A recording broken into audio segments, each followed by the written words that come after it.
Kwanza ni kukaribishe mtumishi wa Mungu ambao anaweza kutufuatilia katika channel yetu.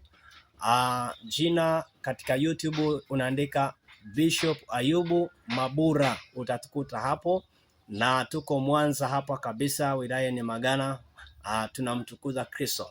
Nikusalimie katika jina la Yesu Kristo, lakini pia nisalimie watumishi wa Mungu wote ambao tayari muko katika channel YouTube, muko kwenye mitandao, muko Facebook, muko TikTok, muko Instagram, kwa mnaendelea kusambaza ujumbe wa kueneza neno la Mungu. Mungu awabariki sana. Nimshukuru Mungu kwa ajili ya kuona mwinjisi Kasiani pale jinsi alivyokuwa akiwafundisha watu katika mafundisho yake na kuwaelekeza watu, na sasa tunaona katika mafundisho yale watu wanazidi kubadilika, wanazidi kugeuka, wanazidi kuona ya kwamba wanazidi kuongezeka hata kiakili, lakini pia hata kielimu.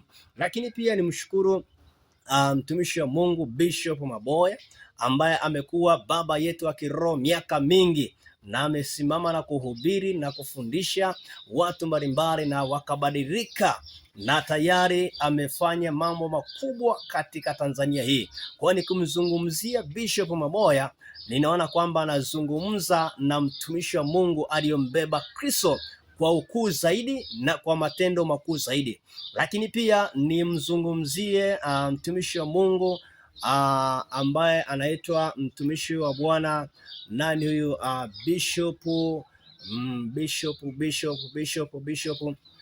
Bishop Gwajima. Niseme kwamba Mungu ambariki kwa kumbeba Kristo kwa kiwango kikubwa sana na kumweleza Kristo kimapana zaidi na kwa uwazi zaidi, na niseme kwamba amekuwa kiungo kikubwa katika mji wetu wa Dar es Salaam na mji wetu wa Mwanza na mikoa mingine yote. Kwa nini sasa? Kwa sababu mtu akiitwa na Kristo na akikubali kusema ndiyo kwa Bwana, lazima afanyike kuwa chumvi na kuleta ladha kwa dunia nzima. Sasa napomzungumzia Bishop Gwajima, manake alikubali kuitwa na Kristo, na Kristo kweli alipomuita akaitika, na sasa amefanyika kuwa baraka kubwa sana. Sasa nitaka nikwambie kwamba watu wawili hao ni watumishi wa Mungu wa kweli ambao mimi mwenyewe na wakubali na waamini. Lakini pia nikimwangalia hata Bishop pale Kakobe, ni mtu ambaye amembeba naye Kristo kwa nguvu na kwa weledi miaka mingi sana, na mpaka leo anatembea naye na anamhubiri na bado anazungumza na bado anawaelekeza. Hata na mimi pia bado ananielekeza na bado anazungumzia habari za Kristo kuja kwangu nizidi kujifunza kila kuitopo leo. Lakini nikimuona Bishop Mwingira, naona tena na sura ya Kristo mpya ambao kila kuitopo leo inazidi kuongezeka na kukua na kutuelekeza sisi ambao vijana ambao tupo sasa, na sisi tunaendelea kufanya kazi. Kwa hiyo mimi niwapongeze sana wote wapaka mafuta wa Bwana, mababa zetu wa kiroho waliotutangulia.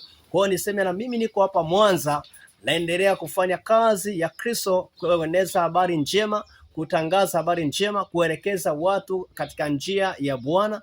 Lakini napowaona na nyie bado mkiendelea, bado mkihutubia, bado mkikaa katika sehemu mbalimbali na kujenga mwili wa Kristo, nafarajika sana. Kwa hiyo niseme Mungu awabariki wote na Bwana awazidi kuwatetea na kuwainua na akaongezea siku za kuishi milele na milele. Amen.